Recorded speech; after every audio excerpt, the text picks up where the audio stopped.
Today, we're diving into the world of thrash metal with a band making some serious waves and producing some killer riffs. Their brand new self-titled album's out now. It's gaining tons of traction. Master Skull, what's going on, man? Welcome to the show. What's going on, John? It's great to be here. Appreciate it, Al. So, right off the bat, where'd this name come from? Who came up with this name? It's killer.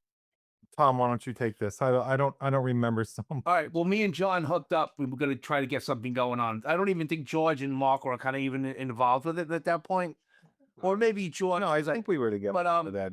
so me and him are going back and forth, and I'm like, oh, they're about to do this Armored Death or this, and we're trying to come up with a metal name, not too cheesy, whatever. And then he goes, Bastard Skull. And at first I go, it's good. And I go, and he says, it's not taken. I go, perfect. So we're just going to roll with it. And then after a while, once we started writing the music and me writing the lyrics, and he helped with the lyrics a little bit too, I was like, you know what? It fits us. Well, and then there's also that we were coming up with names. We liked Skull. So like it was like every day there would be like 100 texts like with a word with skull. And it was like, no, that's taken. That's kind of cool, but it's taken. No.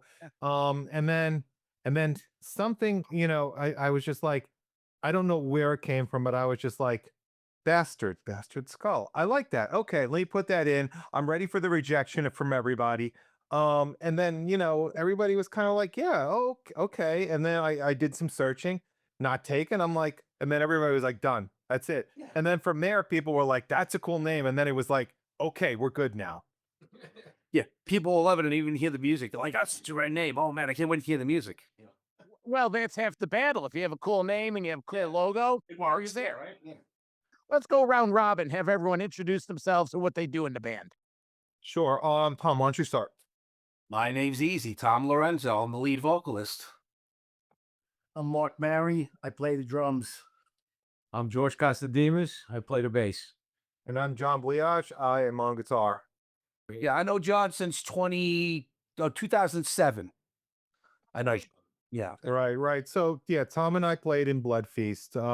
He was in Blood Feast before I was, but then it was one time or two times they played in 2007, and then that fell away, and then Blood Feast got reformed in 2010, and that's when I came in playing bass.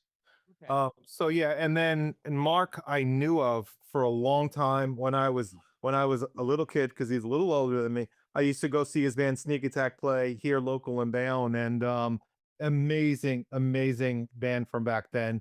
And George and I, we've been playing since 92. Yeah. On and off. We were straight through to like 97, playing a lot of clubs in the city and stuff like that, doing rock and roll, old school punk, stuff like that, Continental CVs and stuff like that. And then I started doing some more metal stuff, and we, kind of like parted ways, and then kind of got back together, and here we are. Match made in heaven. So cool. Bastard Skull is conceived. Tell us the quick story, because Metal Mayhem has a little bit of a sliver in here. If it wasn't for a miscommitment, this may never have happened. How'd you guys meet up?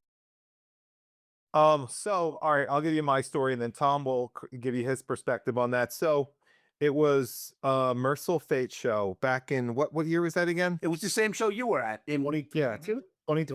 20 was the November. What was it? Is it either November 5th? I was lucky enough to have a friend of mine, give me a ticket. I didn't have the money for the show. It was so expensive.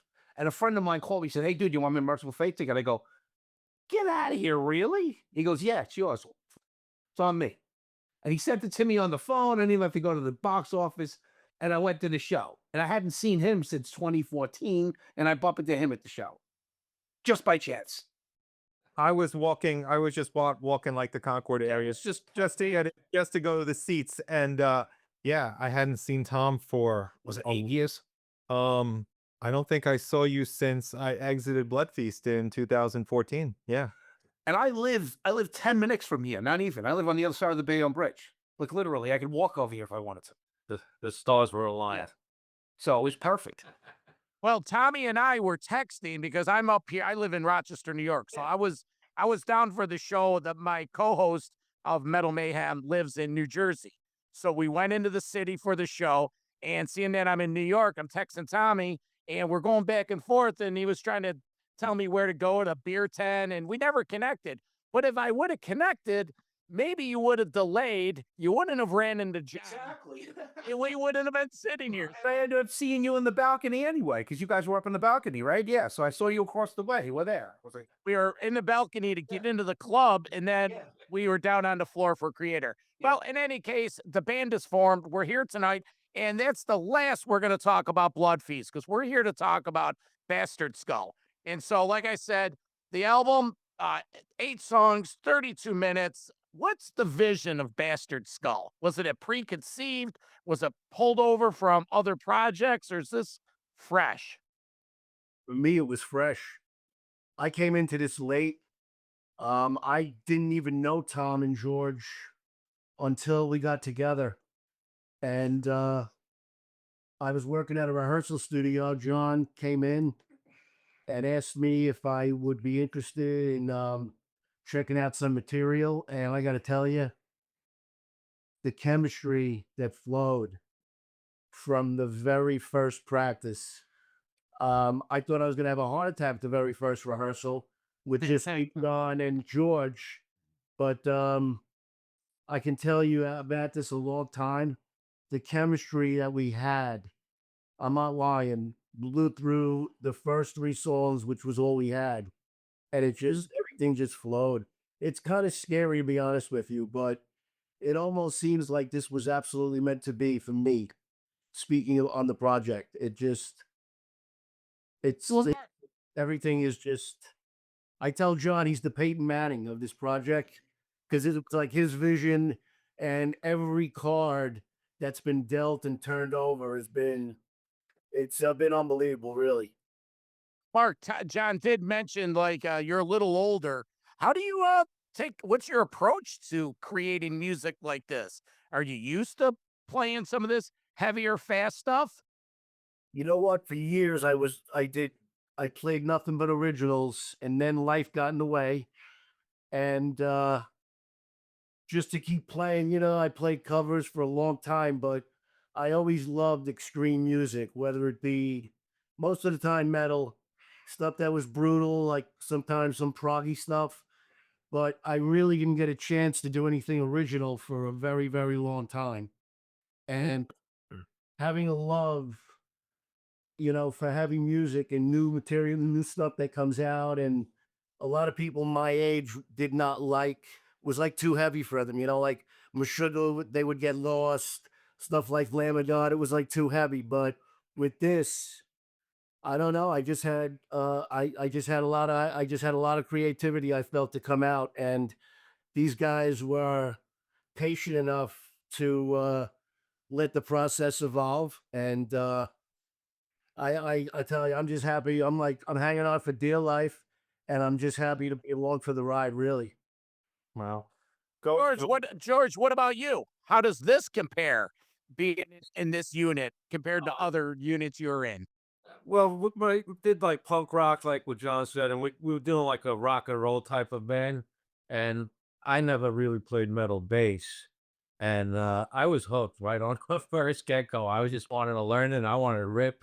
It just felt great. So, and we've been together on and off for, like he said, since '92. So definitely have a chemistry with John, and we work together well, and just seems effortless at this point. And I just love where it's going. I love where the music is going.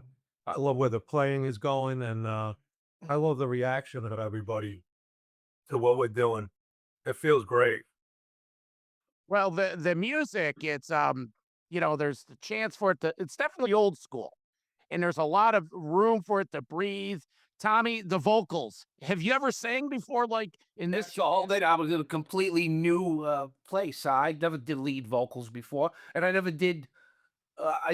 Lyrics to the extent I'm doing them now. I mean, John would come up with a title or maybe a chorus part, but basically when he wrote the music, so he got 8 songs done in about 2 months, basically, and gave me the music, and I sat down and I did every single note, in order as they wrote the songs, and I just come up with ideas. Of course, the first one had to be called Bastard Skull, so But I already had some lyrics written, and they kind of fit. And John says, just put Bastard Skull in there. And it worked. So, and from there I'm going, and now for me, it's become really easy. It's like something I never did before. And in a full, I mean, I've written lyrics out and stuff like that, but now actually working on it because nobody wanted me to do it. You know, but he pushed me. It's his fault. He got me in trouble. You never know. He made me do all this stuff. It's like, but You're like a natural now. but the lyrics come out of me very, very, very easily, and it's ridiculous. I'm sitting there and I'm going, I've been something I should have been doing for 40 years, and Now, well, how'd you come in the band? You're a bass player. You had to put the bass down. Did you need John? Did you need your buddy in there? It's like, So no. So here's how this went. just before I started writing lyrics. So this is before we even played a note together. Again, as Mark said, I walked into the recording studio. George and I were working on an album for the rock band, which is totally shelved at this point. And Mark was sitting there because he was working in the studio too. And I know Mark from Sneak Attack. I'd never really met him, hung with them. We live in the same town, so it's crazy. And I said, I'm looking for a drummer that can play, heavy stuff. And he was into it. He was like, no promises, but I'll try it. And then I'm thinking, all right, so next, where do I go next? I'm like, Tom and I talked about doing something. And then, I got George, who's an amazing bass player too. I was like, all right, here's what I'm going to do. And it all happened within 24 hours. I walked in and met Tom, Mark. And then that next morning, I'm heading to my office and work, and I call George, and I'm like, George, are you up for playing bass in metal? Up until that point, he wasn't interested in metal. Not, it was more like rock guy. So he was like, yeah, I'm down. And then I'm like, all right, before I solidify anything, I got one more phone call to make. I call Tom, and I'm like, dude, are you okay with putting the bass down and singing? And he was like, what'd you say? Well, he said to me, he says, I already got a bass player. He said, why don't you just sing? I go, I'm not a fucking singer. He goes, yeah, you are. I go, no, I'm not. He goes, yeah, you are. I go, okay.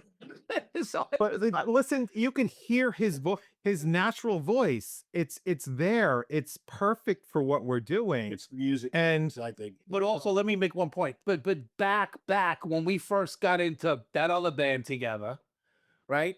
And we had Kevin, the original drummer, Kevin Kuzma, and he said, yo, you want to do a side thing with me, you and Kevin?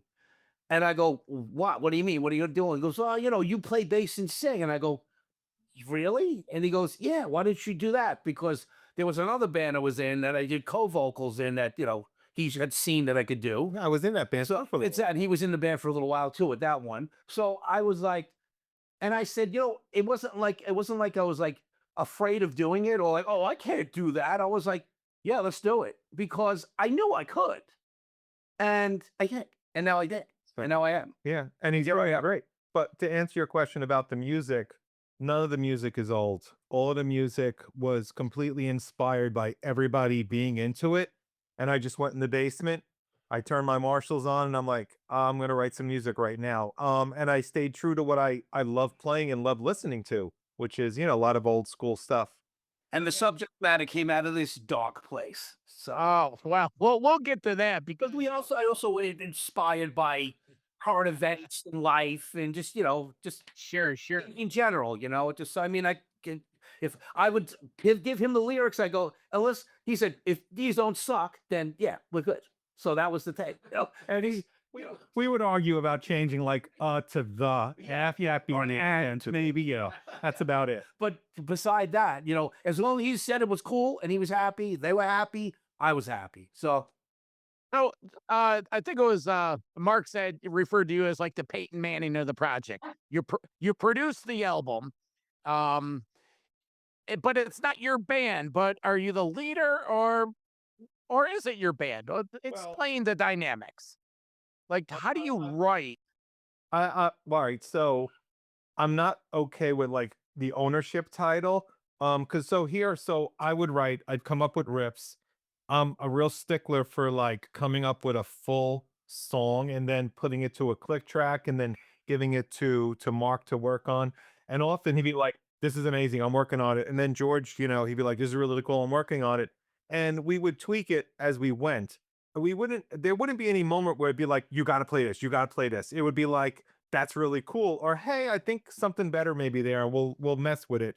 And then in the beginning, I think there was a little more direction on the vocals, since Tom was new to it and he was very open to it. But I gotta tell you, once Tom started putting stuff to it, it was so natural. It was just like, okay, we just everybody just backed off and did their thing, and it became the song. So yes, I would write the original composition of it, but then it would go through our filter. But they would be giving me fully done songs. So I'm like, all right, can you guys calm down a little bit and slow down for me? Because I still got to drag stuff out of this. He was about 5 songs behind. Yeah, Really, at one point there was about 3 or 4. Yeah. we won't talk about the second album, which he's behind in right now. No, I'm literally I'm behind by like 2.5, 3 songs right now. So, But there's 3 we didn't start working on yet. so, but this, but I'm the one that's always behind. But I got to be coming up with ideas, and I got to come up with Yeah, he's a poet now. He's an artist. Don't rush his art, man. Oh, Gone, you have no idea what it's like, and you have no idea what it's like. I don't even know how to describe what we create. Watch out, Jim Morrison. Here I come. Hey, I never heard Jim Morrison pen a song like, what is it? A catch, kill, release. Catch, kill. So you know what?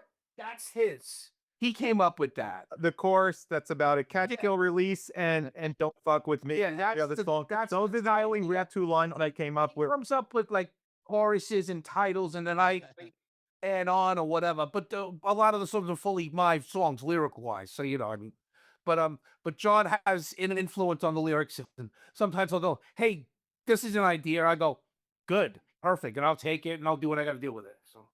Well, let's talk about the songs, because a couple weeks ago we played the title track on the Metal Mayhem ROC live radio show, and the chat room was into it, and it's a lot of positive feedback. But the song "Bastard Skull." Now, most bands like Iron Maiden has their Iron Maiden, Witchfinder General has their Witchfinder General. There's always what else is there? It's like the band Witch Slayer has Witch Slayer. Well, you guys have Bastard Skull, and it's a perfect way to open the album with the cymbals and the. Was it the first song you wrote, or did you? So, like I said, I had lyrics already written for something. It was, well, if you listen to the first lines, it was about me it's about somebody getting fucked over, getting stabbed in the back, literally.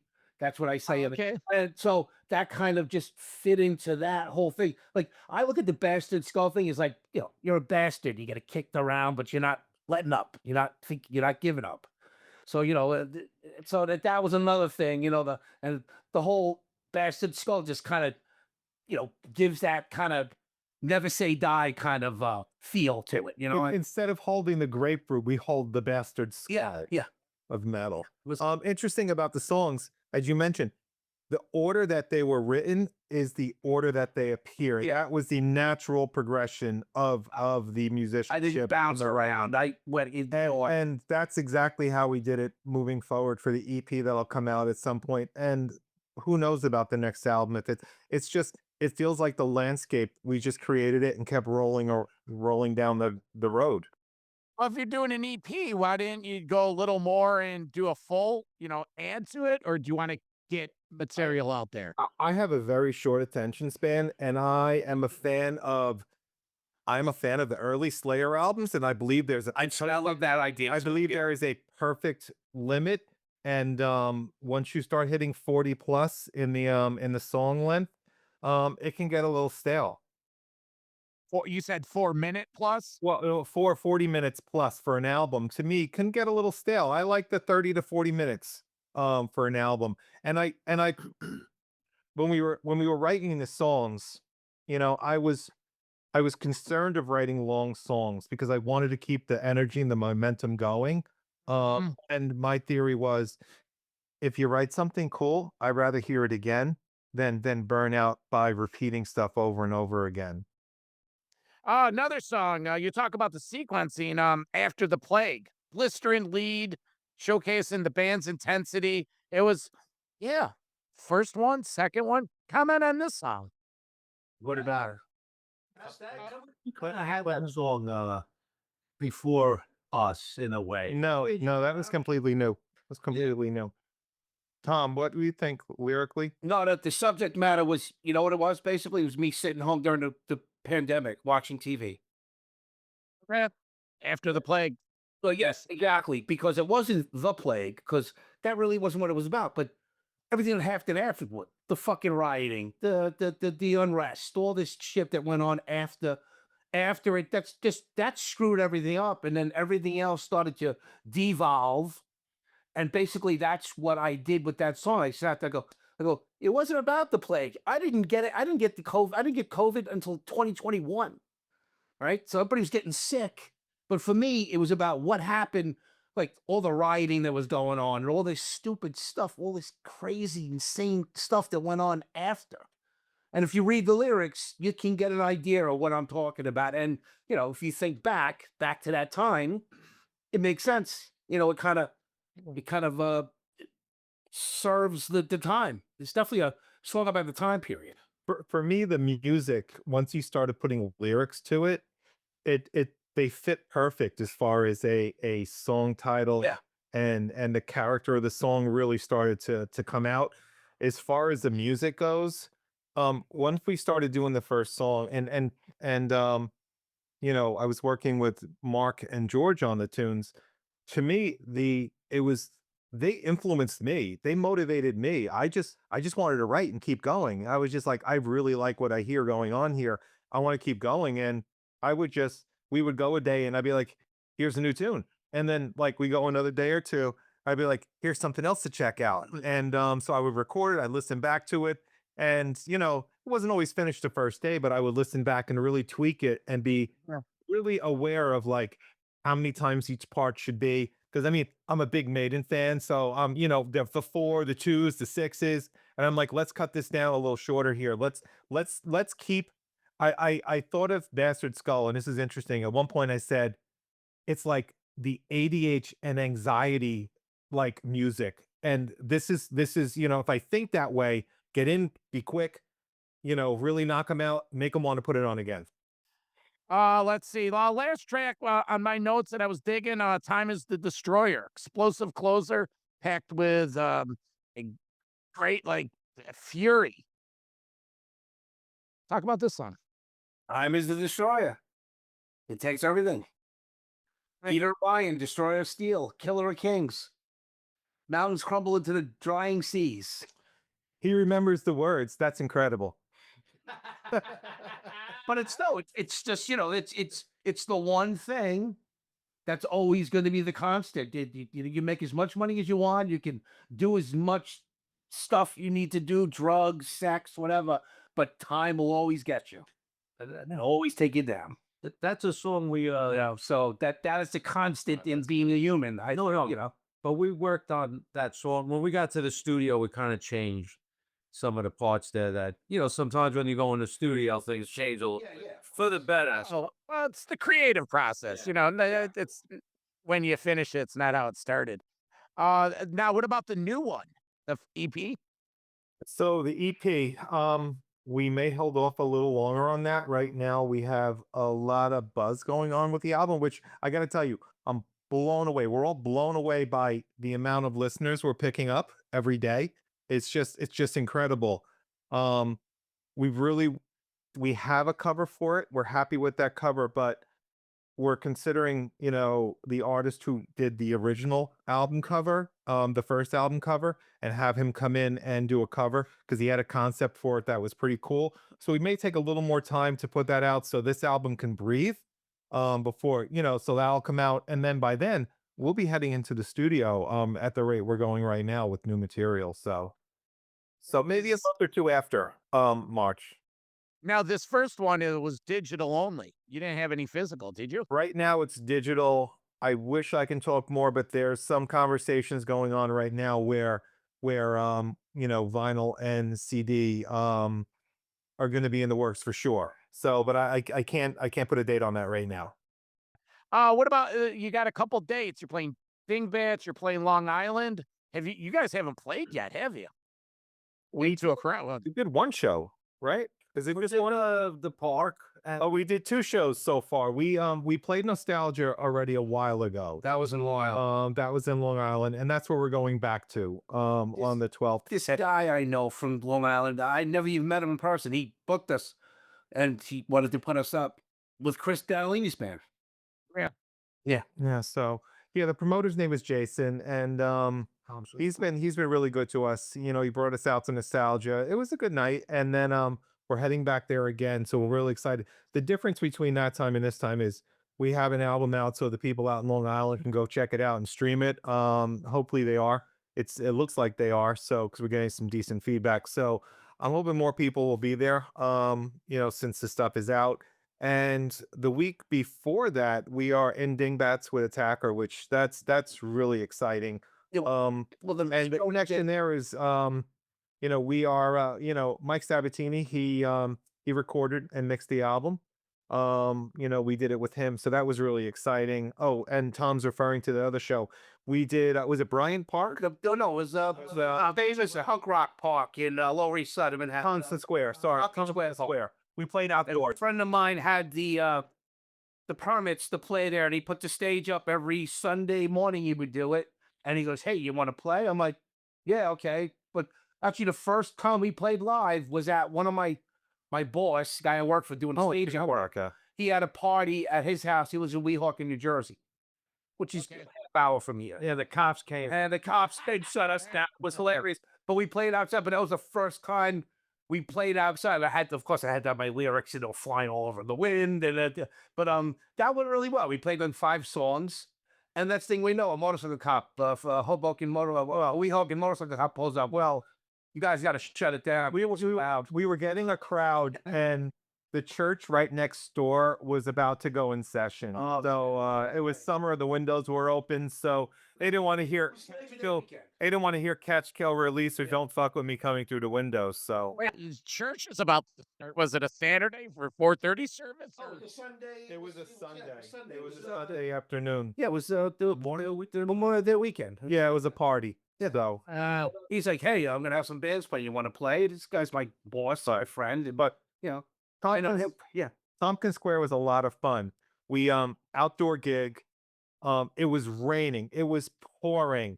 And when we got there, we're like, we're gonna die on stage. We're gonna be electrocuted for sure. Or this show is not gonna happen. And then we hear, no, the show's going on. And I see them putting a tarp over like it looked like they just sewn this tarp together. It was dripping. if you look at my Facebook page, my cover photo is us on that stage at this. All right. But it was a lot of fun. There was a lot of people there hanging out in the rain. And one today, that was cool. That was my first time basically on stage in front of an audience. You know, I mean, the party was one thing, but you know, and it was about what 30, 40 people maybe. And that started filling in. And I'm looking, you know, I can see everybody because I'm not playing an instrument. So I'm looking out into the audience, and you could see that the people were digging on it. I'm like, all right, this is something cool. This is working out. So yeah, it was good. You know, I said, hey, metal still rules on the Lower East Side of Manhattan. So Tommy, on a serious question, what's the biggest challenge you're having pivoting from the bass guy to the lead singer? Remember the lyrics. I mean, I'm good, but sometimes I get a little, so I worry about that. But I pulled it off pretty good recently. So, Are you asking?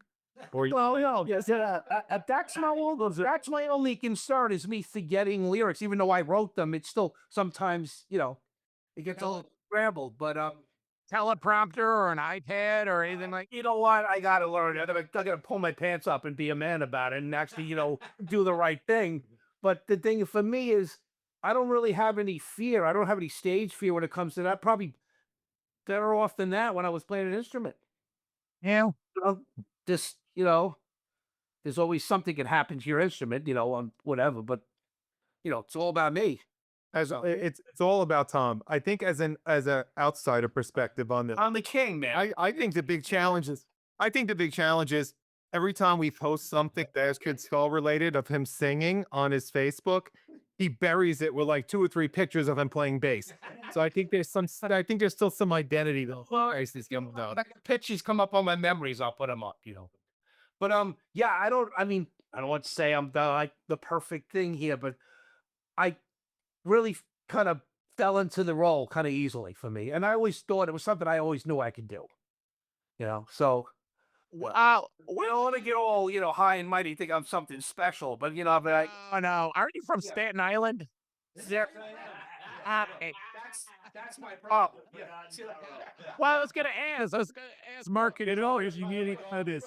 When I lived in LA, when I, you know, back in the day, I lived in LA from 88 to 90. So when I would introduce myself, like, yeah, I'm from New York. Sorry, I'm sorry. Well, Mark and George, where are you two from? How are you? Out of kidding aside, and us sort of kidding, how are you doing with all this socially with the guys? Think the thing's good? Yeah, I'm from Jersey City. I grew up there pretty much all my life. Yeah, but it's right there. It's right next door. You know, I'm in Bayonne, which is Tom is literally right over the bridge, 15 minutes from me. George probably lives about 25 minutes from me, and John is 10 minutes away. So Okay. All right. Well, literally, this house we're in right now, it's convenient. I could, if I went to the Bayonne Bridge and parked on my side on Staten Island, I could walk here. if you guys want to say something to people watching this or listening, what's the biggest goal for 2025 for Bastard Skull, and what are fans gonna discover when they listen to your music? The biggest goal is to one, keep going, keep writing, keep recording, get out there, do shows, build a fan base, and then do it bigger the next time around, and do it better the next time around, and just keep going. Keep going. Build a catalog, build a fan base, get out there, do shows, do it better the next time. As far as, you know, I'd like to partially make my living at it. I'm thinking, but that's impossible. well, if it listen, if it's in the cards, and because of streaming, what I love about streaming is you get to see where your fan base is building. You get to see the numbers, the cities, and the countries, and so you can. It's so much easier to organize getting on the road now, and knowing where to play. So if let's keep building a fan base and get out there and do shows. Definitely get on some festivals all over the. We'll get on shows throughout the U.S. and then hit South America and get over to Europe and do festivals and stuff. Just get out there. Get out there. Keep playing. Keep staying true to what we sound like now. It's coming natural. So let's, it doesn't feel like it's broke. It doesn't feel like it needs to be fixed. Just natural progression moving forward. Just get to do what a seasoned band does, you know, make a name for ourselves and just, you know, do it. Just get out there. And they would those heroes or whatever. As energetic as the album sounds, as heavy and in your face as it is, I think live it's even more intense and it comes across. Like you'll feel the power, you'll feel the intensity, and that's, I'll tell you, if we're lucky enough to get out and play in front of large amounts of people, I'm really looking forward to spreading the energy, because it's so natural. It's so natural. Like when we're done playing at the end of that 11-song set or whatever it is we're doing, it's all left out there. Yeah, like there's nothing left to give. All right. Socials, bastardskull.com is their website. How can people follow you? So on socials, we have on our Facebook, it's the Bastard Skull. Same thing for Instagram. We have a bastardskull.com. We're working on that now, but that will have links to all our socials. So right now everything is on socials. We do have a TikTok, which is Bastard Skull, and that will start adding some videos too. We have a bunch of cool ideas for that coming our way, and we'll be posting more on TikTok soon. But for now, it's Facebook, Instagram. That's where everything is, and then head over to Bandcamp too. We had some sales yesterday on Bandcamp, so that was really cool. Good. So All right. Well, anything we could do up here, of course, we're here to support. We spread the word. Feel free to share anything on our Facebook page. Tag us. That's what we do here. And one last question. It's to Tommy. What is your t-shirt count at these days?